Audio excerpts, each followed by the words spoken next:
Jason drove to pick me up. A man who was always cold and reserved. Yet he let the new secretary sit in the passenger seat. I knew this marriage couldn't be saved.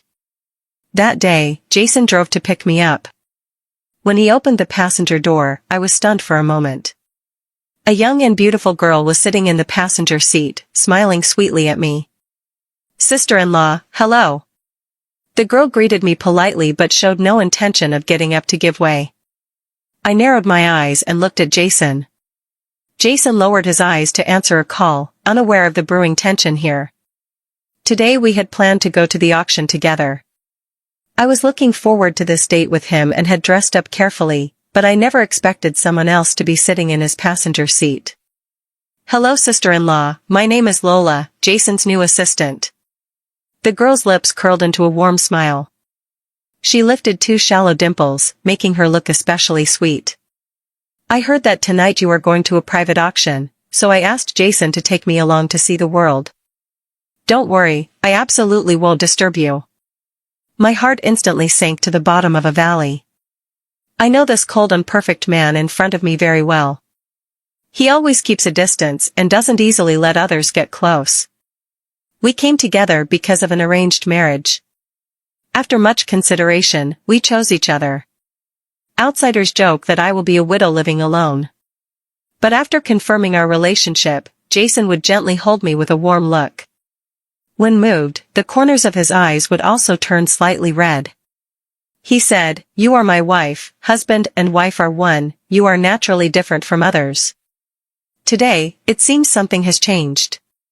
But I am not a meek and submissive flower. I am Sophie, who never gets angry while watching others' faces. "Get down." I coldly drove people away without mercy. The girl was stunned for a moment, not expecting me to embarrass her directly on our first meeting. Perhaps my tone was too harsh. Lola was momentarily at a loss. Sorry, sister-in-law." The girl's voice was choked with tears as she slumped into the back seat, looking disheveled. Jason had just finished his call and looked over at us. He realized I was angry. A look of helplessness and indulgence spread across his face. The man leaned over and fastened my seatbelt. Noticing that the seat had been adjusted, I impatiently readjusted it. After some fussing, I was furious. So annoying, why does someone dare to adjust the passenger seat? The air pressure inside the car condensed, and the girl was so scared that she didn't dare to speak anymore. Jason frowned slightly, and he calmly suggested to me, "If you're not in a good mood today, let's go home first." The woman in the rearview mirror was silently shedding tears. I was extremely frustrated. "Lola, right? I'm not in the mood to go now. Take a taxi back by yourself. Jason and I are going home." The girl looked pale and weakly glanced at Jason. The man had no intention of helping her. The girl got off the car in a daze. Jason would never let me lose face in front of others. He has always known how to control his emotions. So he suggested to me, "Go home. If there's a problem, solve it at home." This has been our tacit understanding for many years. She's just a college student who just entered society, why bother arguing with her about these things? Jason pulled me into his arms. "The first time." Jason was puzzled. "What? After all these years, this is the first time you let another woman sit in your passenger seat?" The man didn't expect that what I cared about was this. Everyone in the circle knows how outstanding Jason is. Countless women like him. But he keeps himself pure. Amidst the dazzling distractions, he doesn't touch a single leaf. Jason smiled faintly and ruffled my messy hair. "He can actually make you jealous once." The man leaned down to kiss me, his nose brushing my cheek. "She is my subordinate, nothing more. There will be no other relationship between us." Jason cupped my face, gazing into my eyes. He promised me in a deep voice. A woman's sixth sense is always accurate. Even though Lola and I have only met once, my intuition tells me this girl must have other intentions toward Jason. I originally thought the initial show of force at our first meeting would be enough. But I didn't expect the necklace that was supposed to be given to me at the auction to be worn around the girl's neck the very next day. Helen, as Jason's chief assistant, sent me a photo and a screenshot from Facebook. In the photo, the crescent diamond necklace hung around Lola's fair neck, making her look even more delicate and charming. The girl's eyes were red and swollen, but there was a smile at the corner of her mouth. I suppose she cried a lot after coming home last night. She had received a gift from someone. In the screenshot, it was Lola who posted on Facebook. The CEO said, "Girls must stay strong even when wronged. Wipe away the tears, yes, my CEO." Several cute fist-pumping cheering emojis. And a picture of a necklace placed inside a box. At that moment, my blood almost froze. Although it's hard to say, I have to admit, she almost provoked me to lose control. This feeling is very unpleasant, like the white handkerchief I cherish being stained with a blot of mosquito blood. This feeling is very strange to me. I even thought about ignoring the facts and first driving a yellow Ferrari at 180 kilometers per hour, then slapping that woman twice in the face. But looking at my own hands, I felt that I actually took a low-quality green tea girl seriously, which was really beneath me. I called Wendy from Hermes. Wendy's tone was filled with uncontrollable joy.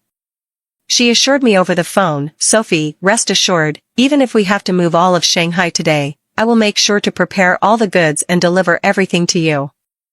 So on that day, before getting off work, except for Lola, all the assistants and general office girls of the senior executives at Shin Group headquarters, a total of 46 people, received a generous gift from the madam, a Hermes necklace worth 120,000. Although the unit price can't compare to the 2 million auction necklace, it wins by the number of people and is considered fair to all. Helen is tactful. She required everyone to post on Facebook with the caption, "The madam said, every girl deserves better." Clenching my fist, yes, my madam. The girls who received the gifts were naturally happy to cooperate. As assistants and general office staff, they were almost the gossip center of the entire company. Nowadays, when receiving gifts from the madam, who wouldn't happily post pictures with enthusiastic captions? Some clever ones even added a line at the end of their copy, "The madam really knows how to have fun." The influence of assistant directors in the company might not be significant, but their ability to spread information across departments is truly formidable. Within half an hour, the whole company knew that the madam had given everyone Hermes necklaces. As for the reason, the major gossip groups had already been speculating wildly. Lola looked pale, seemingly deeply insulted. With red eyes, she hid away in the restroom to take off the diamond necklace. Two colleagues who came in to touch up their makeup saw her and snickered meaningfully. Lola was utterly ashamed. She lowered her head and quickly walked out of the bathroom, while the mocking laughter behind her grew more and more unrestrained. Her cheeks burned as she put the necklace back into the box, returning it to Jason exactly as it was. Jason had just finished a video call with his partner. He saw the girl, who had clearly been crying again, holding the necklace box and staring at her own toes with a forlorn expression. "What's wrong?" Jason asked with confusion. Before Lola could speak, tears flowed down her face. She choked out softly, looking pitiful, "Jason, you can take this necklace back. I don't dare to keep it." A slight displeasure flickered across Jason's cold face. His intuition told him that something must have happened. But he did not ask directly, only quietly watched the person in front of him. Lola pursed her lips, hesitated repeatedly, and finally took the initiative to speak, recounting everything that happened in the office today in detail. "Jason, I'm sorry for always causing you trouble. I just posted on Facebook to encourage myself. I don't know why the madam found out." Lola sobbed softly. "I didn't expect the madam to be so angry. Women are pitiful like little white rabbits. Jason, I want to apologize to the madam. I can explain everything to her face to face." Jason never had the habit of checking Facebook. His time was filled with work. But as the group CEO, he knew all too well about these rumors and bad habits within the company. His usually stern face grew even colder. I understand, the man said in a deep voice.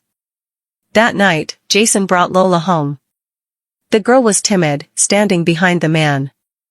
I called Lola here to have her say things clearly in person, Jason sighed. Sophie, Lola is just one of my secretaries. Because of what happened yesterday, to show my apology, I casually gave her a gift, that's all. I stirred the silver spoon and finished the bird's nest stew made by Auntie. Sister-in-law, I'm sorry. Lola bowed sincerely to me. Trembling and timid. This is the first time I've received such an expensive gift. I was so happy that I lost my head. If I did anything to upset you, you can tell me, and I will change immediately. I raised an eyebrow, Lola, right? The girl glanced at Jason, seemingly trying to draw courage from the man, then slowly nodded. Watching the woman, fearless like a newborn calf challenging a tiger, insisting on competing with me, I just found it amusing. I am neither your teacher nor your boss, and I don't have time to teach you how to behave. But I am Jason's wife, so if anyone dares to be ambiguous with my husband, I won't give her a chance to reform. The girl probably has never met someone as straightforward as me in her life, and on her increasingly embarrassed face, only a fragile weakness remains. Sophie, Lola is here to apologize to you. Jason knows my nature and methods. Even if he doesn't approve of what I did today, he can understand how I feel. So he didn't get angry with me, he just agreed that Lola should come and apologize to me. He has already made a concession, wanting me to let go of the misunderstanding.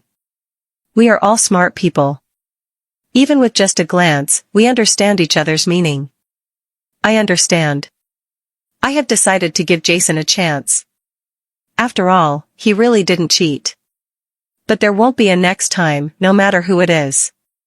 You don't need to use such means to deal with a girl. Before falling asleep, Jason brought up this topic. You should have told me first.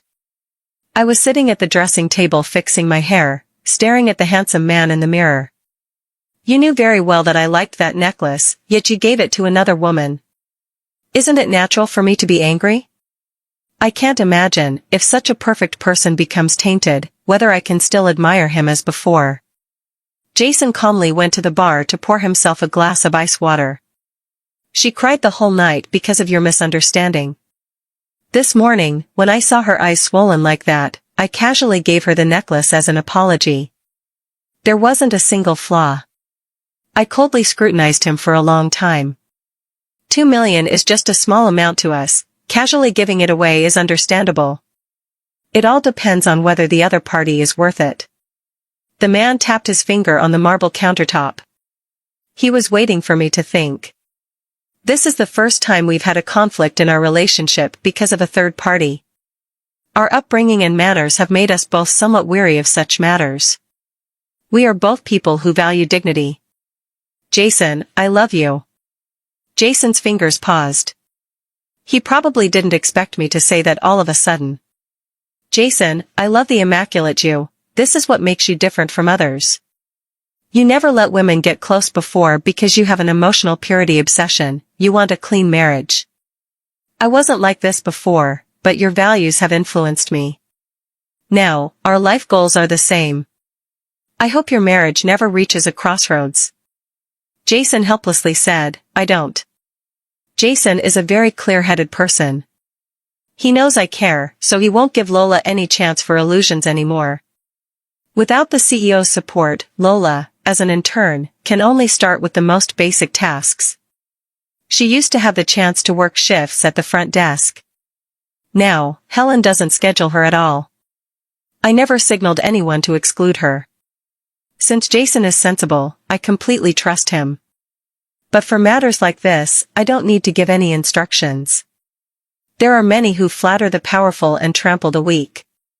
In less than half a month, the new secretary couldn't handle the gap in work expectations and the psychological blow, losing a noticeable amount of weight. The turning point happened after an important high-level meeting ended. That day, Lola was assigned to clean up the small conference room alone. The girl, wearing a skirt suit, knelt on the floor, holding a blade, struggling to remove chewing gum from the carpet. This scene was witnessed by Jason, who had returned temporarily. Sensing someone behind her, the girl embarrassedly hurried to stand up. Jason's gaze was deep and cold. Such silent scrutiny completely shattered Lola's self-esteem. Jason. The girl's tears unconsciously dripped down. She neither acted nor pretended. Jason was originally the son she admired but could never reach. When she was marginalized, she was almost resigned. Now, with herself in this state seen by a man, Lola wished she could push Jason away and rush out the door. After half a month apart, the once cheerful and lively girl had already become this fragile. This was the first time Jason lost his temper. He returned home and violently smashed the cup I handed him onto the ground. Water splashed everywhere. Why won't you let her go? Sophie, I respect and love you, yet time and again I endure your insults and harm towards her. What pleasure do you get from bullying the weak? I remembered that during Jason's study abroad, his younger sister who was in middle school committed suicide by jumping off a building due to school bullying. This became an indelible scar in his heart, and he deeply detested it. Sophie, don't let me see you hurting others with these methods again, or I will no longer stand by idly. I stared blankly at the man in front of me who had lost control of his emotions. For the first time after marriage, Jason lost his temper and got angry at me for a woman and for something I had never done. This feeling was very painful. It was like glass shattering. It was like water spilled cannot be retrieved. Jason promoted Lola to be his personal assistant. At the same time, he decisively fired Helen, the general assistant who had worked with him for 7 years. You need to figure out exactly who you are working for. Helen is stubborn in some ways. I am working for you, Jason. For some matters, I will privately contact the madam, but only regarding some personal issues. The man threw the shift schedule in front of Helen. Is that so? So righteous and self-righteous? Then does your professional ethics allow you to bully others with your power? Helen was speechless. She knew that her difficulty in helping Lola had been discovered, and her face showed a hint of weakness. Jason saw it clearly at a glance. No tolerance, unable to distinguish right from wrong, mixing personal and public matters to suppress colleagues. What qualifications do you still have to serve as the chief assistant? Helen walked out of the office in a defeated manner. Several assistants outside looked distressed. Helen, are you really leaving? Before the big tears could fall, Helen quickly wiped them away. Yes, I'm leaving. Sisters, see you around. Jason and I fell into a cold war, unprecedented. He stayed at a hotel. Lola came to pick up his laundry. Heartless and cruel, if Jason didn't want others to have it easy, he would only be worse than me. The live-in nanny had long received the call. She prepared his daily necessities. Lola was probably scared off by my temper. She took the suitcase the nanny packed and obediently took a taxi away. Before leaving, she cautiously said, Madam, Jason asked us to add each other as friends.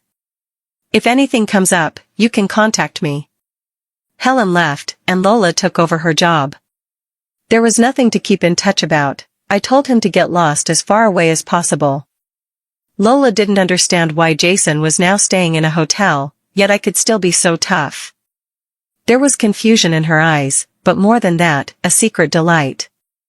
Aunt shook her head and kindly comforted. Madam, why don't you just soften your stance and apologize to your husband? The two of you usually don't argue, so how did it suddenly escalate like this? Auntie has been with the Shin family for over 10 years. After spending so much time together, there are feelings involved. He's also waiting for me to admit my mistake and apologize, right? Ridiculous, why should I apologize? Jason never came back again. But Lola's Facebook was frequently updated, mostly about trips with Jason. Grandma Seong's custom-made evening gown. Invitation to a private equity fund gala. $1 million fireworks at the Summit Forum.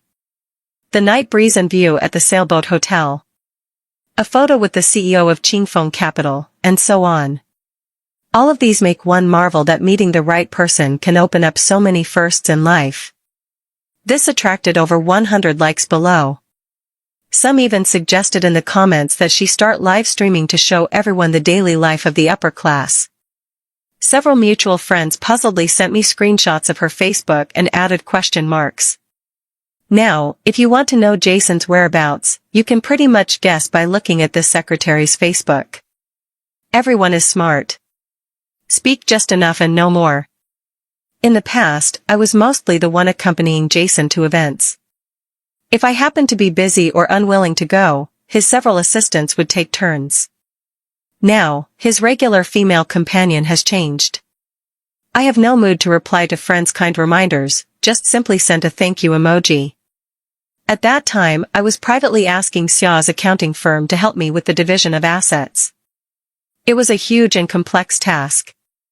Because of the marriage alliance, the two groups held shares in each other. There was also the family fund I managed, countless investments in various properties, metals, stocks, and ships. There were even some overseas properties for which I needed to see the property certificate addresses and photos to roughly recall them. Organizing all these things was somewhat time-consuming. That day, I received a call from Jason, who had just returned from a business trip. Mom asked us to come home for dinner. We acted as if nothing had happened, just like usual.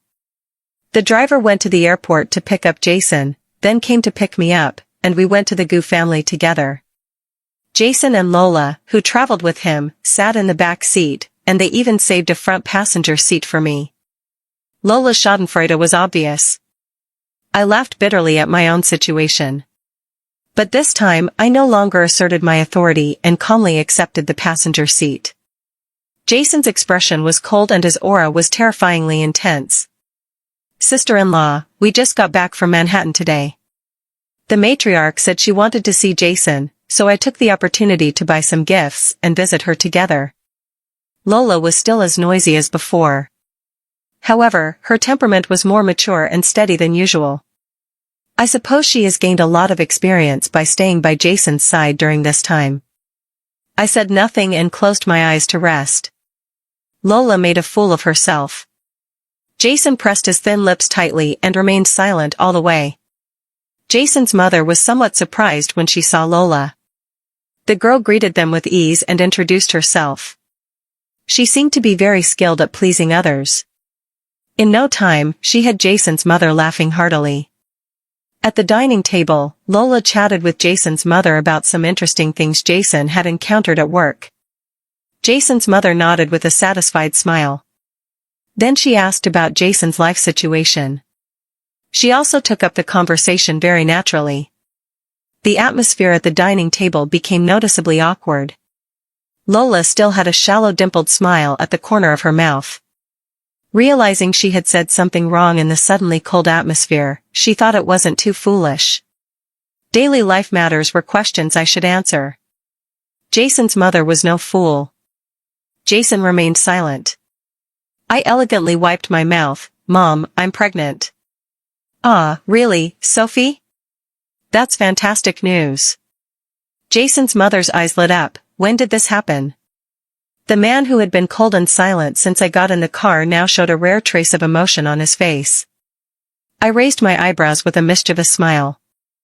I just found out yesterday. The doctor said it's already been 3 weeks. Jason's mother was overjoyed and wanted to call Jason's father. She also kept nagging about accompanying me to the hospital tomorrow for a checkup. Lola was surprised, her big almond-shaped eyes looking so innocent. Sister-in-law, could you have the timing wrong? Jason and I have both been on business trips abroad for the past 2 months. Jason's mother looked stunned upon hearing this. No mistake, I specifically went to Professor Fong, a very famous obstetrician and gynecologist. It really is only 3 weeks. I emphasize the words 3 weeks. Jason knows very well that he hasn't been home during this time. This child is not his. The gentle expression on the man's face suddenly disappeared. Sophie. Jason is brewing a storm about to explode, yet he is trying hard to suppress it, seemingly waiting for me to give an explanation. I smile even more triumphantly. Congratulations to me, Jason, I am going to be a mother. Don't make such a joke. He spoke coldly. I placed the pregnancy test report I had prepared long ago on the table. Unfortunately, this is not a joke. During the time you were honeymooning with your lover, I was lonely and unbearable, so I also spent some good nights with a few former lovers. Now I don't even know who the father of the child is. If you don't mind, I can let the child call you Dad, but he has to take my surname. Every word I said made the man's face colder. Enough. Until I said the last sentence, Jason finally couldn't bear it anymore. I ignored the man's anger. Jason, how does it feel to be cuckolded? Jason never expected that I would openly cheat and then righteously announce to the world that I was pregnant with someone else's child. I never cheated on you. The man clenched his fists tightly, veins bulging. It seemed that this news really hit him hard. We were just working. No boundaries crossed, I never cheated. I touched my belly, not wanting to hear his belated explanation. Your secretary flaunts your daily work life together on Facebook every day. Jason, didn't you see it? Even our friends noticed the unusual signs and warned me to be careful. You still think it's not crossing the line? If you can take her out to watch the stars and the moon, then I can talk poetry, songs, and philosophy of life with other men. Jason rarely got angry. But I didn't care much, instead, I felt a bit regretful. What a pity, Jason. You didn't manage to find a man to bring back to Shingarden with you. Compared to your provocation today, I am still somewhat inferior. Jason couldn't accept it. He believed he was straightforward with Lola.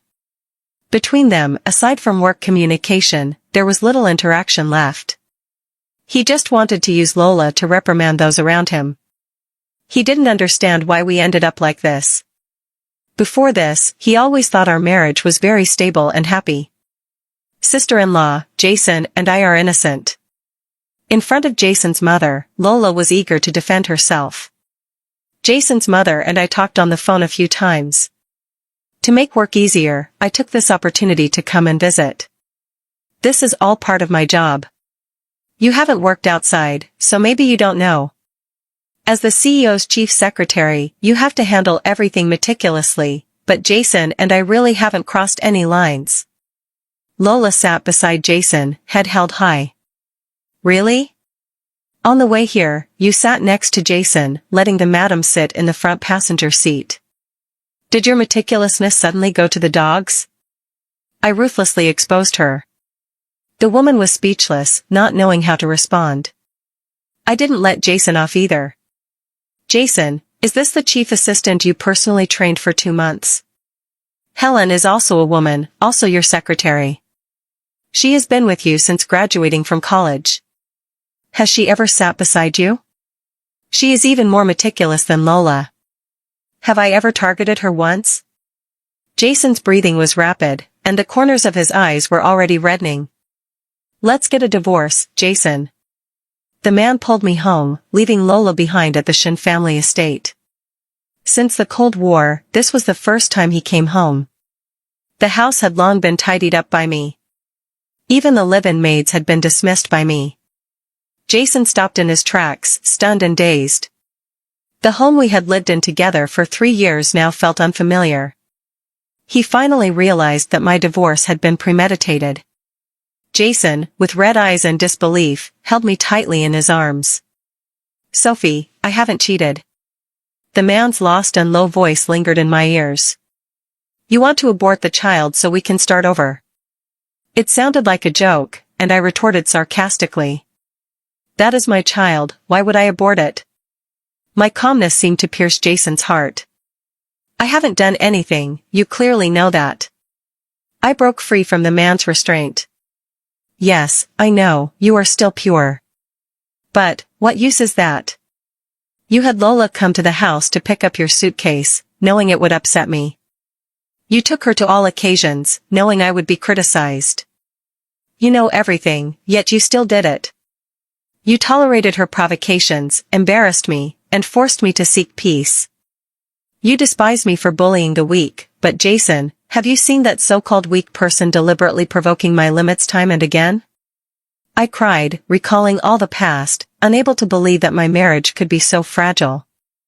You know, she has feelings for you, right? I've warned you long ago, Jason.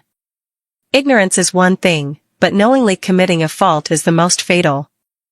Jason's body trembled, unable to stand steadily, his voice like a mosquito's buzz. Sorry, Sophie.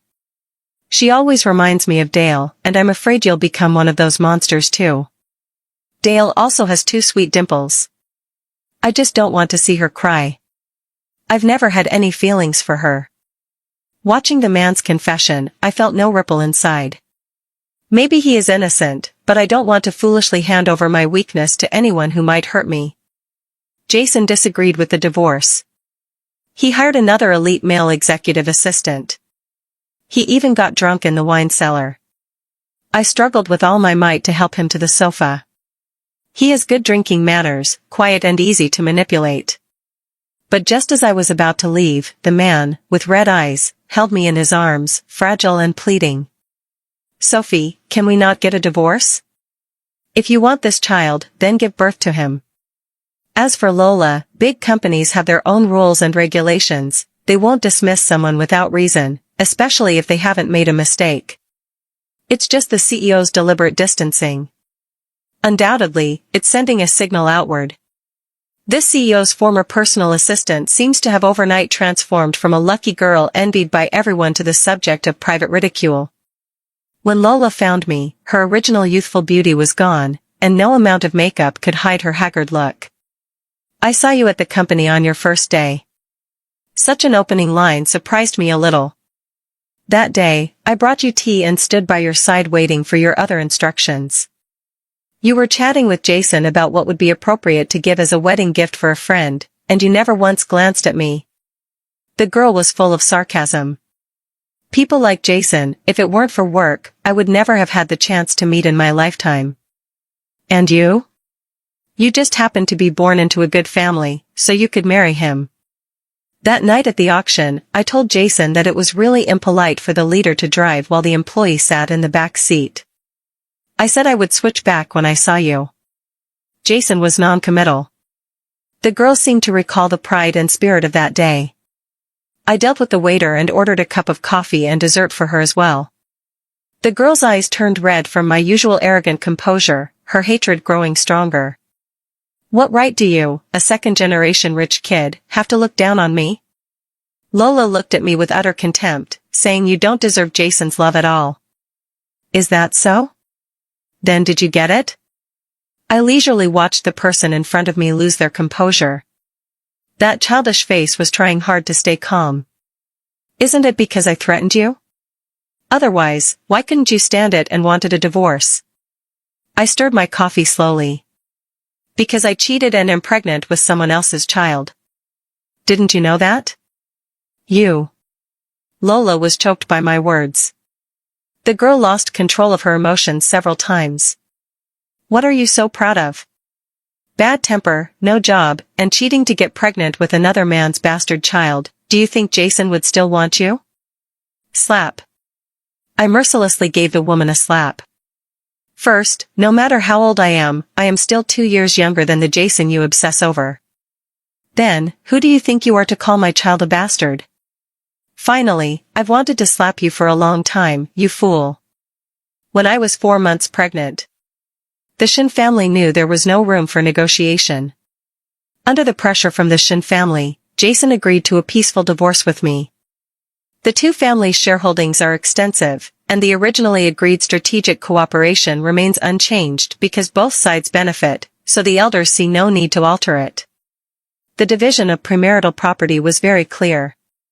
Both parties had no objections. After marriage, we managed finances together, and I kept everything well organized. Jason calmly signed the papers. He was like a white crane fallen from the altar, having broken his own wings, the blood shocking to the eye, staining the once pure feathers red. We divorced with dignity. We said goodbye to each other. When the child was born, he took my surname, Xia. Outsiders thought he was premature, but his genes were indeed excellent. Mom kept asking me who the child's father was. I didn't tell her. The so-called one-night stand man was just something I made up, but they didn't need to know.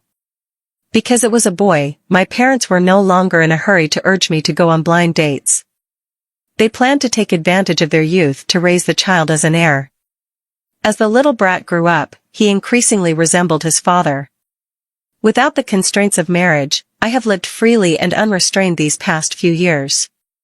I have also dated a few young and handsome boyfriends. Helen occasionally chats with me casually. From her, I roughly heard some gossip. Lola didn't last half a year and left because she couldn't stand it. But everyone in this circle is well informed. No big company would dare to hire her. Jason has become increasingly cold and solitary over the past 2 years, focusing on managing his career. Every year-end shareholders meeting, my father asks me to return to the country to serve on his behalf. I know what the elders are thinking, find it amusing, but I'm too lazy to expose it. After the meeting, Jason would pull me into the car, saying it was on the way to pay New Year's visits to my parents. Ben really likes Jason. Someone secretly taught him that this is his dad. He would wiggle his butt and shout "Daddy, hug me" whenever he saw Jason. Jason loves him very much and never refuses. Now that the child is gradually growing up, how could he not understand? During the New Year period, I will stay in the country to reunite with my family. Jason turned down all his work to accompany me. He wanted to ask if I wanted to remarry. I refused. Marriage should be about quality, not quantity. Otherwise, the one who suffers is yourself. As for Ben, every time he sees Jason, he is visibly happier than usual. He insists on sitting between Jason and me, calling out Mom on one side and Dad on the other, laughing non-stop. I tap the back of his head, telling him not to shout randomly. Jason, with red eyes, was at a loss. He had a million apologies he wanted to say to me. But I no longer needed them.